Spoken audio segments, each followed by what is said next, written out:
Hello guys, today I'm going to tell you about that MyNeighborAlice token. Now before we start the video, let's share my legal disclaimer. This video is only for educational purpose. Do your own research for the investing. According to the white paper, MyNeighborAlice is a multiplayer blockchain based game that combines social simulation, creativity and true digital ownership in a charming virtual world. It is a social farming and life simulation game set in the player-owned Lemilunda, often compared to Animal Crossing.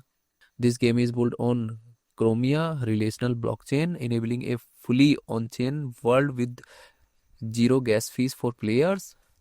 The Alice token is the native currency used for purchasing virtual land, items, governance, and earning rewards through gameplay.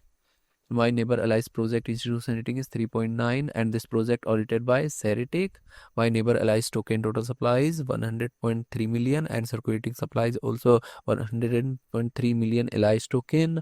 Alice token is listed on popular centralized exchanges like Binance, Coinbase, KuCoin and other centralized exchanges.